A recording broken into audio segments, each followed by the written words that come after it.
Firstly, thank you to Serge for presenting this webinar, and thank you also to everyone joining us. My name is Tamara Shepherd. I'm an International Action Officer at AFM-Telethon and the Patient Engagement Manager at the EURO-NMD, and I'll be moderating this webinar. I don't really need to introduce Serge Braun anymore, but for those that don't know him, he is a scientific and biotech executive with a strong background in gene therapy and rare diseases. He holds a PharmD and a PhD from the School of Pharmacy in Strasbourg, France. From 2005 to 2025, Serge Braun served as Chief Scientific Officer and later advisor to the presidency at AFM-Telethon, a leading French non-profit organization focused on rare diseases and innovative therapies. He played a key role in shaping its scientific direction and impact. Serge Braun is currently chairman of the board of Genosafe, a company specialized in quality control for biotherapeutics, and director of strategy for neuromuscular diseases at Genethon, a pioneering gene therapy research center. With over 10 years in academic research, 10 years in the biotech industry as vice president of research at Transgen SA, and more than 20 years in the nonprofit sector, Serge Braun brings a unique cross-sector perspective to biomedical innovation. He is a member of the French National Academy of Pharmacy and sits on expert committees for venture capital firms and public-owned organizations. He was also vice president of Alsace Bio Valley and co-founder of Neurofit, a preclinical CRO specialized in neuroscience. In addition to his scientific career, Serge Braun is an author in several books and novels. I hope to have my book signed very soon by Serge. With that said, Serge, the floor is yours. Thank you, Tamara, and thank you for the invitation. And without further ado, I'll switch to the presentation because this is a very crowded field, and this is good news because a lot is going on in the neuromuscular disease field and a lot is going on in the gene-based therapies of neuromuscular disease, which is the topic of my talk. There are a number of diseases in this field, maybe 400. The main ones are listed here based on their prevalence. And of course, it's not possible for me to cover all of them, but I'll try to be as exhaustive as possible. So we'll see the landscape in the Duchenne dystrophy field, in CMT, in myotonic dystrophy, in SMA, a few slides on ALS and LGMDs as well. So gene-based therapies are multifaceted approaches. The most known one and the first one is gene replacement. So this is what we call usually gene therapy. And this is to correct or replace a lost gene function. And the goal is to bring the genetic information in the target cells using a vector driving expression of a functional protein and therefore a therapeutic protein.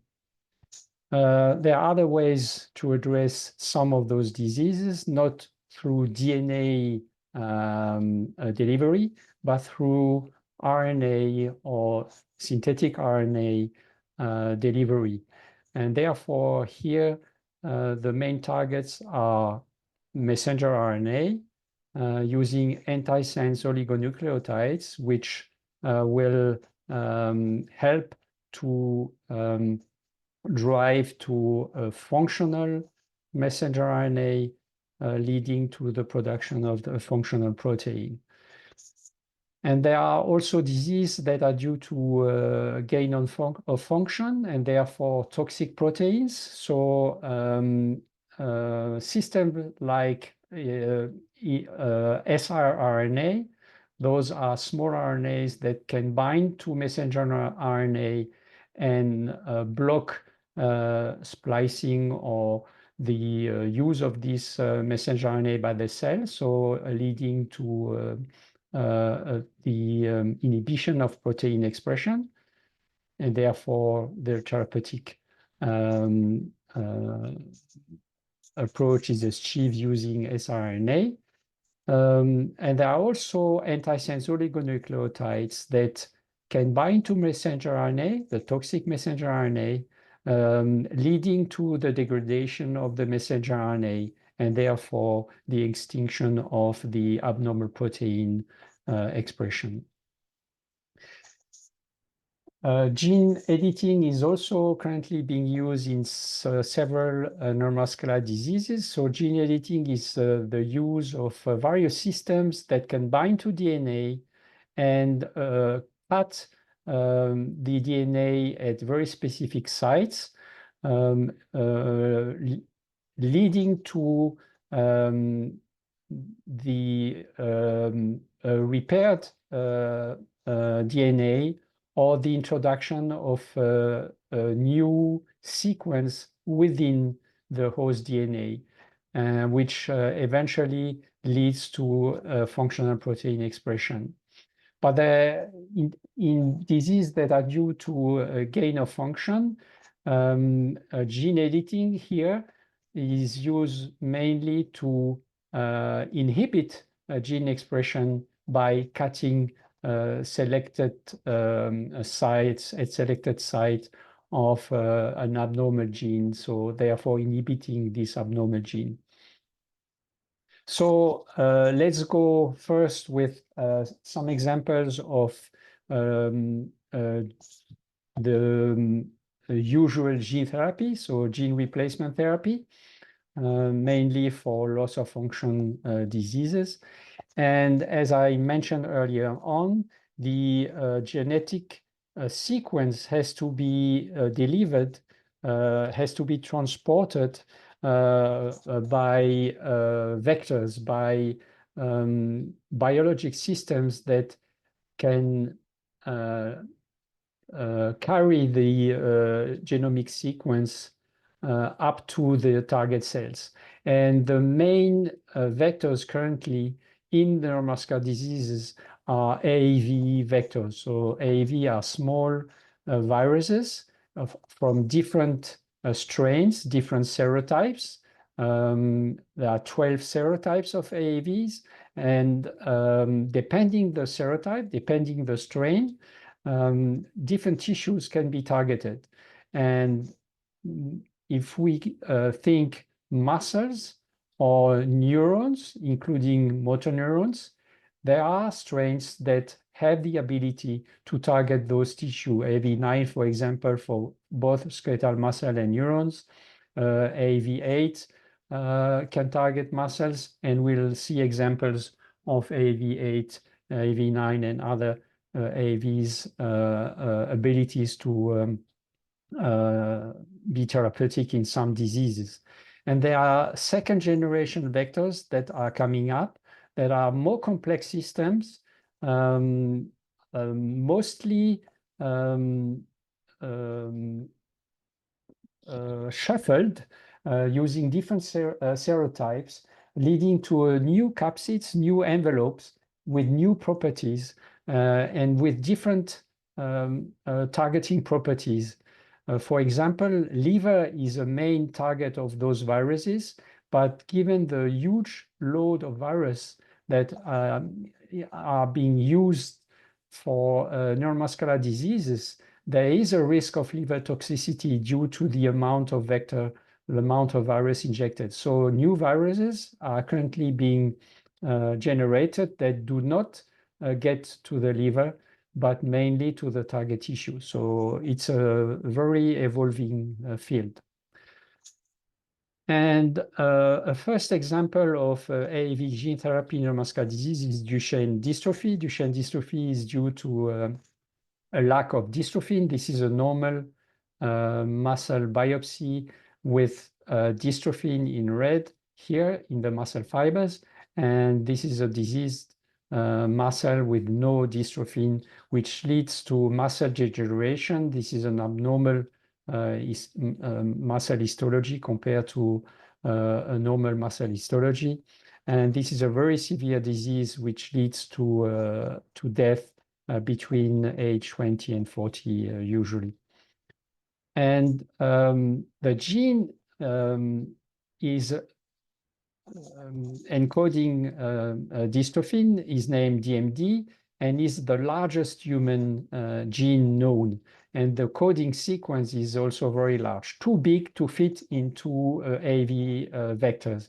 So different teams have generated shorter versions of the therapeutic gene, shorter versions of the coding sequence named microdystrophins. And this is an example of a microdystrophin compared to the full-length dystrophin gene here. This sequence is put into an AAV8 vector. This is the example of the program that Genethon is being pursuing right now in the clinic in Duchenne patients. And the expression of this gene is under the control of what we called a promoter, a sequence named SPC512 promoter, which drives expression of microdystrophin, more specifically in skeletal muscle and heart being also a tissue affected in Duchenne dystrophy.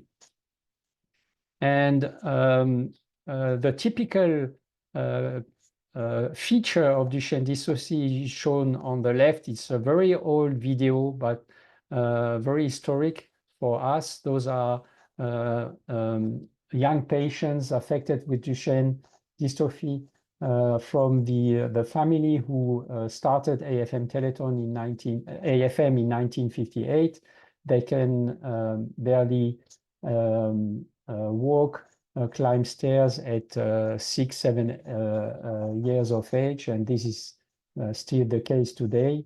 And on the right-hand side is a young boy who was treated with Genethon gene therapy. He was 6.5 when he was treated. Here is around 8. He's now almost 9 and still climbing stairs like a normal child. So a lot of expectations, a lot of hope with this gene therapy. Genethon is not the only actor in the field. This is a list of different stakeholders, biotech companies and pharma. I'll come back to the Pfizer story later on. So there are mostly US-based companies. Actually, there are only US-based companies. The only one which is not a US-based entity is Genethon. Using different AAVs, you have the serotype here, AAV9, the first generation vector used by Solid, AAV-RH74 by Sarepta. I'll come back to Sarepta. And 2 AAV8 by Regenix Bio and Genethon. And another gene therapy approach, which I don't have time to address here, but which are targeted to a selected number of patients, not all patients. And different doses. This is also very important. Those doses here, this is the number of vector genome copies per kilo. This is huge. The lowest dose is which is being assessed in the clinic is a Genethon product, 10-fold lower dose, but still a high dose. And this is not trivial. And actually, we faced with our very first patient very unexpected unwanted side effects, severe myositis, so inflammation of the muscle, which was very, very dangerous to the patients. But eventually he recovered well and he's doing well now. But when we talk to different stakeholders and to the other sponsors, we realized that the same happened to a few patients also in other trials. And actually, at that time, there were 5 cases. And when we compared the 5 cases, our case with 3 cases by Sarepta and 1 case by Pfizer, we realized that those patients had a common type of mutation. And this drove us to the understanding of what was happening. Actually, what happened was an anti-microdystrophin immune response, so an immunological rejection of the therapeutic protein, only in a subset of patients who are now excluded from the trial. And so we resumed our trial, and I should say our trials, so the different sponsors as well, with no further problem. And mitigating actions are being used. So first, as I said, we had to exclude a subset of patients. They account for maybe 10%, 10 to 15% of the patients. So far, they have to be excluded from the trial or the treatment. And we added some immunodepressing molecules, namely tacrolimus or sirolimus, so drugs that are known to reduce the immune system, like for organ grafts. This is only for a transient period, for a couple of months, in order to make sure that any unwanted immune response can be prevented. So this is the type of mitigating actions that can be used in those trials. So where do we stand? There is a gene therapy product developed by Sarepta that is now available for commercialization in the US. It's pending in Europe. The European Medical Agency is currently assessing the dossier. So it's available for all patients above 4 years of age in the US. Solid has started a new program with a second generation vector. They dropped their AAV9 vector, and they are resuming a clinical development program with a new vector. Regenix Bio is in a phase 2 trial, like Genethon. We are starting a pivotal phase now, so the late stage trial now, with different inclusion criteria, which I don't have time to go over. This slide is very complicated, but this is just to tell you how complex any clinical development can be. On the bottom, you can see the different clinical trials run by Sarepta and the number of patients included. And this is very, very complex.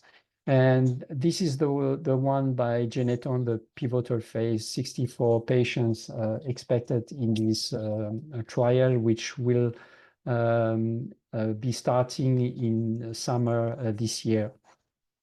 Just to say how complex different type of patients, different investigations, different ages, different settings of the trial.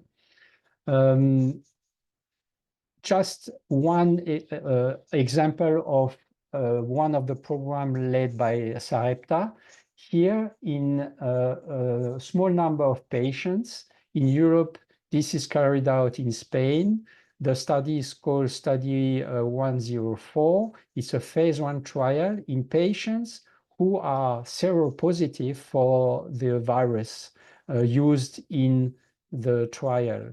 The problem with using a virus is that most of the AAV viruses are based on natural viruses. So if anyone has been exposed to the virus, he may develop antibodies against the virus, and therefore he may have antibodies that would neutralize the vector. And therefore, one of the inclusion criteria is the lack of anti-AAV antibodies. And in this trial, Sarepta is assessing a new approach which consists in destroying the immunoglobulins, therefore the antibodies, transiently, in order to be able to inject a vector in patients who have antibodies against AAVs. This product is named imlifidase. Actually, it's a patent that is owned by Genethon. And this is something that could maybe overcome this seropositivity issue. Also, what I didn't mention is that if I go back to this slide, the Sarepta product is named Elevidys. As I mentioned, is already only approved in the US, but not yet in Europe. And it might be difficult to for the European Medical Agency to provide a green light because the clinical criteria has not been met by Elevidys so far. Approval was granted in the US despite failure of the trial to demonstrate a clinical benefit 1 year after treatment. But Sarepta is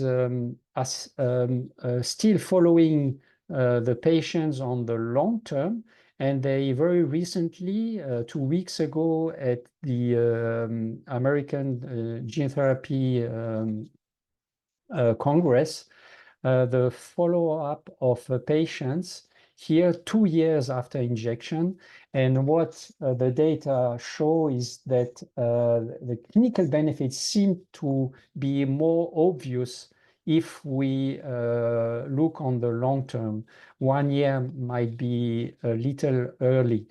So this may help Sarepta to convince the European Commission. We'll see what the European Medical Agency will say, but there are data coming up that seem to, or at least suggest that there is a clinical benefit that can be measured, especially if we wait a little bit more than 1 year of treatment. And very recently, Elevidys was also approved in Japan. So it's approved in the US and in Japan. And gene-based therapies for Duchenne dystrophy are numerous. In green, the AAV-based therapies, and in orange, antisense oligonucleotides. And I'll come back very in a minute on antisense oligonucleotides. But this slide shows the different products that are under clinical development, phase 1 or phase 2 trials, pivotal phase, or approved drugs. And as you can see, there are 4 drugs approved as antisense oligonucleotides and 1 an AAV gene therapy, Elevidys. And there are also newcomers, 2 new companies with different programs. And I'll come back just later on to one of them because it's a genome editing approach. So antisense oligonucleotides have also been developed for Duchenne. And actually, the first antisense product that was approved was in Duchenne, and it was just based on a trial on 12 patients only. It was really controversial. It's only approved in the US, was approved in 2016, and it's still not approved in Europe because it also failed to demonstrate a clear clinical benefit using a right clinical trial. So it's still rejected in Europe. But many antisense oligonucleotides still under clinical development right now, different phase, different targets. It's called exon skipping. I don't have time to explain what exon skipping is, but basically it's a way to address certain types of deletions of parts of the dystrophin gene. And for example, by skipping exon 51, you can address around 30% of the patients by or maybe less. By addressing exon 44 and 45, you can address 10-15% of the patients. So it's a gene-based approach, very selective approach. And there are different stakeholders, different companies, Dyne Therapeutics, for example, Sky Therapeutics, of course, Sarepta, and also a Japanese company, NS Pharma. So so far, all products only approved in the US, not yet in the EU, as long as a clear clinical benefit has not been demonstrated. So different product depending the mutation. By skipping exon 51, we can address different type of mutations. By skipping exon 50, other types of mutations, and so on. You cannot treat all patients with antisense oligonucleotides. It's really patient-based. So anticipated approvals with gene-based therapies for Duchenne dystrophy are shown here with the name of companies. Recently, PepGen decided to drop its program in Duchenne dystrophy. Their trial failed, so PepGen will disappear from this slide soon. And there is hope that more effective antisense oligonucleotides will clearly show clinical benefit, and we anticipate that some of them will get approval in the near future. And there are also molecules, but I don't want to cover the molecule aspect since the topic of my talk today is gene-based therapies. But there are a number of candidate drugs just to show how crowded the field can be, and this is just for Duchenne. A number of different actors, a number of different approaches, RNA-based, DNA-based, and also genome editing. Another example of gene therapy for a muscle disorder is tubular myopathy. This is a program that was originally said by Anna Bush-Bello at Genethon, then licensed to a US-based company. Congenital myopathy is very severe. 50% of the patient die before 2 years of age. The gene is known, actually was discovered in the lab that Anna Bush-Bello was working originally. And the gene therapy is also an NAV8-based gene therapy carrying the MTM1 gene, different doses. The trial was carried out. It was started in 2017, 24 patients included. And this is the clinical score of the patients. Those are control patients. And those are patients treated with a lower dose. So the clinical benefit is not shown here, but with a higher dose, there is a clear clinical benefit. Those patients are close to normal control patients. So it's really spectacular. Actually, 16 patients achieve ventilator independence, which they wouldn't have been able to achieve due to their disease. 12 patients stand, 8 can walk without support, and actually more now can walk without support. But there were 4 cases of sudden death due to a liver failure. And this was unexpected. And it prompted the company to look more carefully into the natural history of the disease. There were little information about hepatic involvement in the disease, and what the community learned is that 91% of patients had history of hepatobiliary disease, which render those patients very fragile to AAV administration. And this is probably the reason for those severe adverse events. So second generation vectors are warranted. So there are second generation vectors that are being set up, which are detargeting the liver. But are able to get into skeletal muscle. So there is a good chance that this second generation vector will be used in a future trial for myotubular myopathy. AAV vectors are also being investigated in a number of other muscle disorders, here in limb girdle muscular dystrophy. So different targets, different serotypes, different diseases.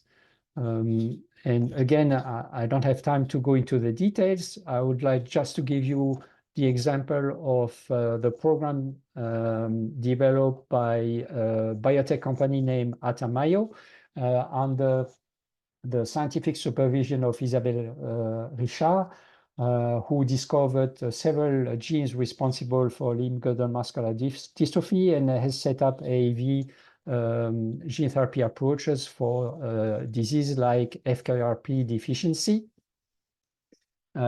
which is currently in a phase 2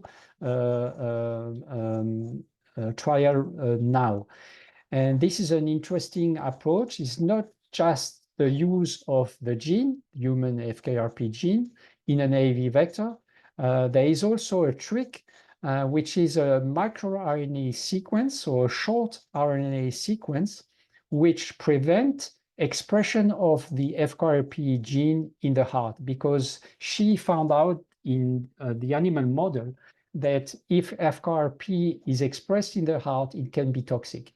So the vector should have the potential to get to the skeletal muscle, but not to express the protein in cardiac muscle. And with this microRNA sequence, this completely shuts down FKRP expression in the heart. So this is the product that is now in the clinic. And recent data seem very promising. 2 cohorts of 3 patients. The creatine kinase level, creatine kinase is an enzyme that is increased in the blood as a biomarker of muscle wasting.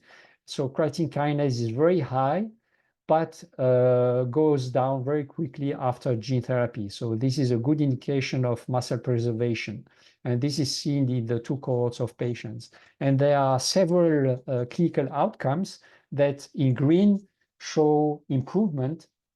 So all indicators are improved by this gene therapy, as other biochemical indicators, such as FKRP expression, the glycosylation of alpha-dystroglycan, which is impaired in this disease, and corrected after gene therapy.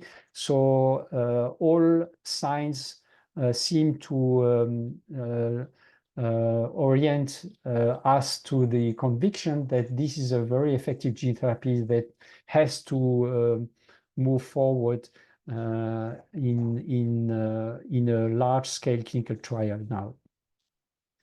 There are other gene therapies for other diseases, like here Pompe disease. I don't have time to address Pompe disease, but just to tell you that there are several companies involved. One in a clinical trial right now using both gene transfer, here using intramuscular injection in the tibialis anterior muscle to drive expression of the therapeutic enzyme, plus a transient immunosuppression regimen to avoid unwanted immunological side effects. An issue with muscle disorders is, and gene therapy, is the need for redosing. Maybe we'll have to redose the patients. So far, all those gene therapy I showed you is a one-shot. Unfortunately, AAV can drive expression for a very long period of time, but muscle may grow up, like if we treat young patients, young boys, or they grow up, they gain a substantial amount of muscle tissue, and this may lead to a sort of dilution effect of the product that was injected, so of the genomic sequence that were brought to the skeletal muscle, and this may request new injections after a certain amount of time that we do not know yet. But the problem is that we cannot re-inject the virus because the patient will be vaccinated against the virus. So we need to find ways to be able to inject if necessary. And why muscle growth is a problem? And this is especially true for Duchenne muscular dystrophy. Muscle growth is made possible by the activation of so-called satellite cells. This is a satellite cell. 1% of muscle nuclei are represented by satellite cells. And those cells, when they are activated, proliferate, fuse, and form new fibers. The problem is that AAV vectors do not transduce satellite cells. They go in the muscle fibers, not in the satellite cells. So when muscle growth, the protein will be expressed only on the areas where it was originally delivered. And the new muscle fibers or the new section of the muscle fibers will be devoid of the therapeutic protein. And this is a problem for Duchenne dystrophy. So redosing is very complicated in skeletal muscle. Immunosuppressive regimen may be necessary in order to avoid the neutralization of the vector, the injected vector. The safe vectors are also may be tested, but so far I'm not aware of any vector that would escape the immune response. So it's probably not for near future. Different viruses could be used in order to avoid this neutralization for the second or the third injection, different serotypes, maybe, but this needs to be checked in very well-defined clinical trials. And there might also be some impact of anti-transgene antibodies or immune response, because the newly expressed protein, the therapeutic protein, might be seen by the immune system of a patient as a foreign protein. And this is another issue that I'm not going to develop here, but this is a real concern for some gene therapy approaches in muscle disorders. But anyway, if we do we really need to re-inject patients? It's not sure yet. I would like to show you here what we have seen in Golden Retriever muscular dystrophy dog. You have two dogs here. This one is has not been treated. This one has been treated with gene therapy. It has a similar disease as the Duchenne dystrophy in humans. And on the bottom video, this is a dog that has reached 11 years. He lived his normal life of Golden Retriever dog, and he was treated when he was 3 months old. So one shot may lead to a very long-term expression. So maybe re-injection is not necessary, not in all cases.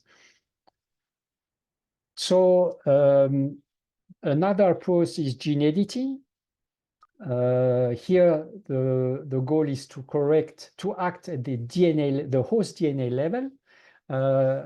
Gene editing was evaluated in one patient, Duchenne patient, who was 27 years old.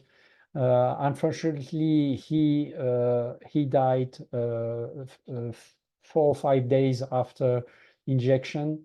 It's not due to genome editing. He developed diffuse alveolar damage, and probably as a response to a severe inflammation induced by the vector itself, the AAV9 vector that was used at very, very high dose in this patient. So a first attempt, unfortunately, that failed. And there are safety issues still not to overlook. Safety issues due to the vector, the transgene, the mechanism of action, and the question of short-term, long-term. So the issues are not fully addressed yet. One word on another genome editing approach, which recently reached the clinical stage. This is done in China. The company is a US-Chinese company named GenAssist. It's called base editing, only for a subset of patients. The goal is to skip exon 50 through a genome editing. So results are pending. Other diseases, FSHD. FSHD is a very complex disease at the genetic level. It's due to contraction of a gene, a genome area named T4Z4.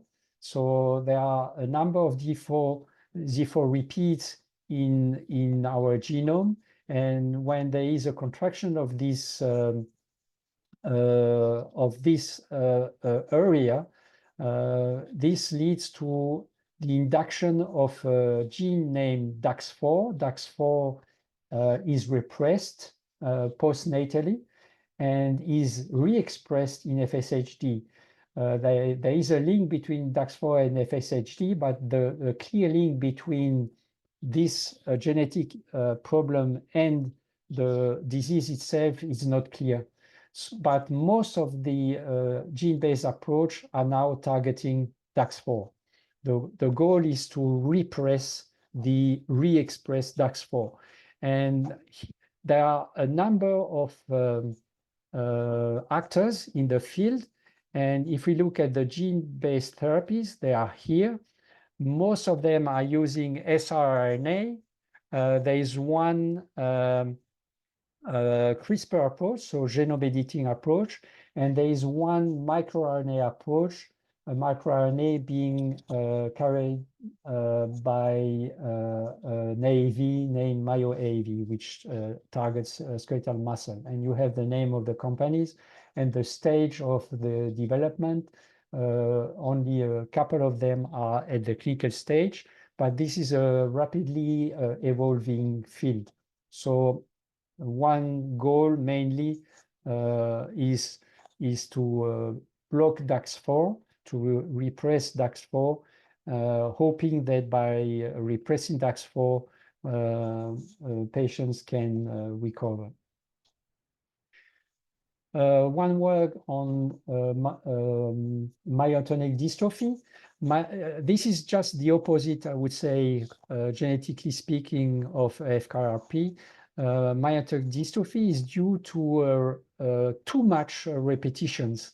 So they are so-called CTG repeats, so 3 base repeats that are too many. That and this is in the gene named DMPK, and this leads to RNA sequestration of the sequestration of a protein named muscleblind, and the DMPK, abnormal DMPK RNA sequester muscleblind protein, and this leads to complete disturbation of RNA splicing, of RNA metabolism and protein expression, and a number of problems which strikes skeletal muscle and other tissues. And a good biomarker here is the foci in the nuclei foci. This is a nucleus, abnormal nucleus, with foci here in red, which correspond to the RNA aggregates. And the goal is to get to here, reduce the number of foci, reduce RNA and muscleblind sequestration in order to be therapeutic. A number of actors also in myotonic dystrophy, different stages, phase 1, phase 2, up to commercialization. The gene-based therapies are shown here. Those are antisense oligos. And there is only one gene therapy currently being investigated by Sanofi. Sanofi is trying to target the non-specific DMPK gene knockdown using inhibitory RNA driven by an AAV vector.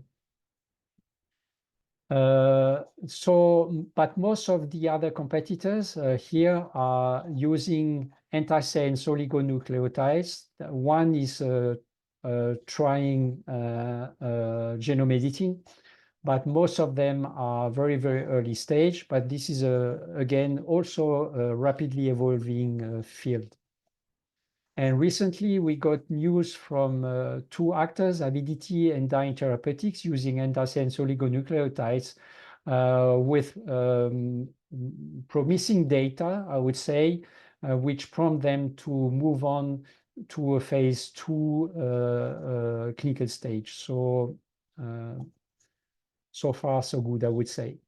But as a regular gene therapy, only Sanofi has reached the clinical stage so far. And there is an interesting other approach by Artex Biotech. This is an it's not it's a sort of antisense approach, but which does not target the messenger RNA, but 2 so-called microRNA. They are named here, 23 and near 218.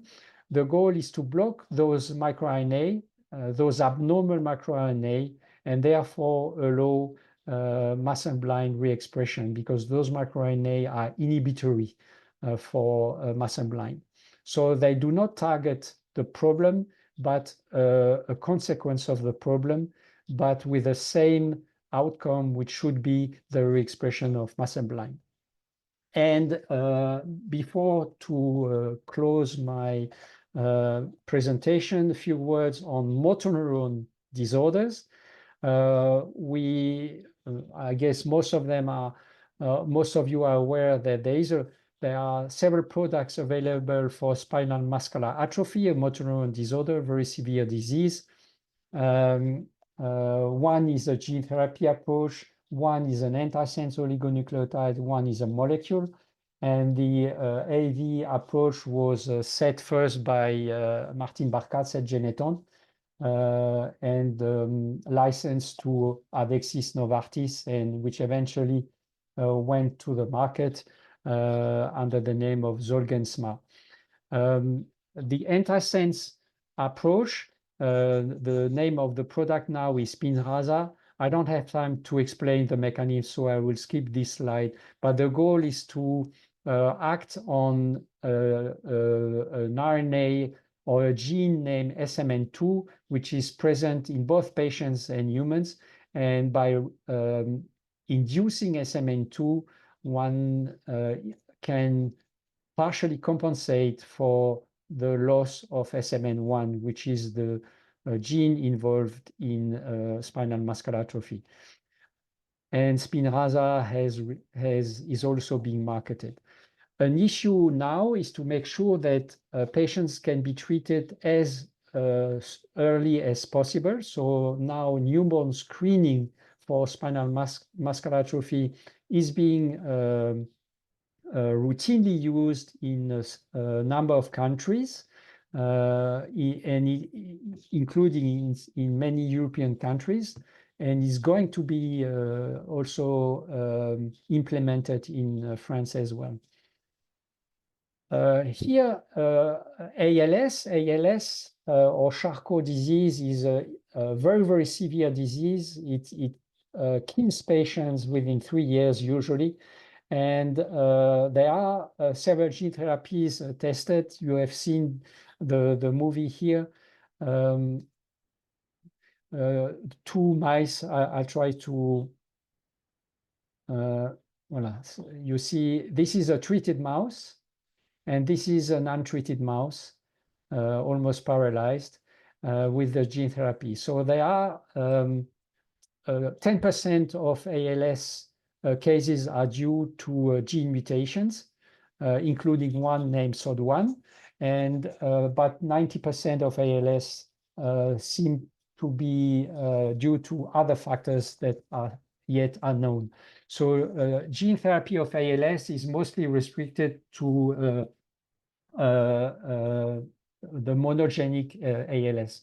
And there are several programs by several actors, mostly using AAV vectors, carrying the normal gene involved. So SOD1, which accounts for maybe 2% of ALS patients, and the C9orf72, which accounts for 5% of ALS patients. And finally, CMT. CMT is also a complex disease because there are a number of CMTs. So many genes involved in Charcot-Marie-Tooth disease. The mostly CMT1A, which is due to PMP22 mutation. CMT1A accounts for 60% of CMT cases. There is a very large disparity of features, but there are similarities because, for example, here, many genes involved in a single function named axonal transport. So by acting on axonal transport, one may be able to treat many different CMT cases. So a number of actors, but just have a look here. Those are gene-based therapies, the name of the actors.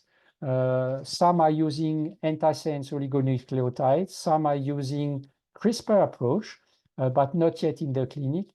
And some are using AAV-based approach, and which have reached the clinic. So it's still early stage. So that's why I'm not detailing what is going on. Just one example. This is a program led by the Children's Hospital in Columbus, Ohio. They are using AAV vector carrying a gene named NT3. NT3 is a neurotrophic factor, which is a neuroprotectant.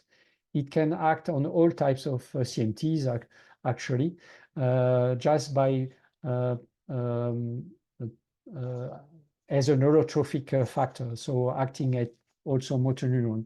So this is being investigated in a few patients right now. We'll see if it can turn out to be positive in CMT. A similar approach is being used by a French group led by Marisol Corral-Debrinsky. She's using another gene for encoding neuroglobin. Neuroglobin is another neurotrophic factor which can act very broadly for neuronal disorders, so potentially for CMT as well. The goal for those therapies is to treat as soon as possible, like for SMA. So newborn screening in the future, once those products reach the market, will have to be implemented, at least treating before the loss of motor neurons, before it's too late. There are approaches trying to revive axonal regeneration, but this is still at the research stage. And the question of the way of administration is also under investigation. And this is my final slide, just to pay a tribute to my colleague of Genethon's involved in some of the programs that I went through today, and of course my colleagues at AFM-Telethon. Thank you very much. Thank you, Serge, for this very rich presentation. It seems that there's a lot of different approach developed for several neuromuscular diseases, and it's very encouraging for the patients that are following this webinar. There is maybe a time for one short question. Someone asked in the chat, these treatments seem efficient in young patients. Could we expect them to also have positive effects in old or adult patients? Yeah, it's an important question which we have been asking ourselves, of course. This is with a good example of Duchenne dystrophy. So far, most of the trials have involved young patients. But among the list, which again, I didn't have time to detail, there are trials now involving older patients, including adult patients. But like for motor neuron disorder, the sooner, the better. It doesn't mean that by treating adult patients, we won't be effective. But what we can expect at least is to stop the disease, maybe not to go, and probably not to go backwards, because the tissue are too severely affected. There are some muscles that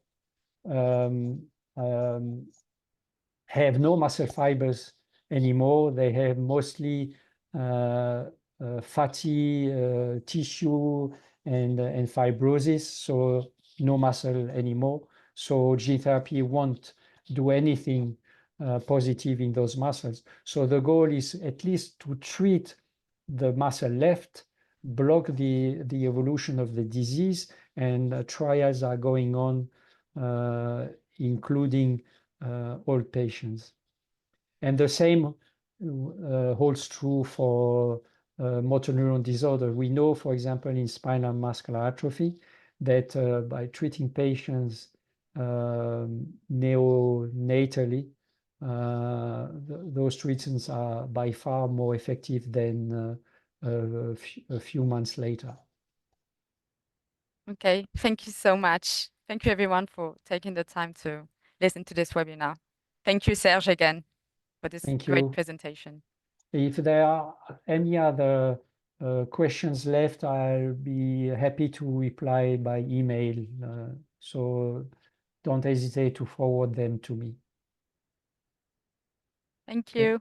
Thank you. Thank you very much, Serge. Thank you, Tamara. Goodbye. Thank you. Bye-bye. Mhm.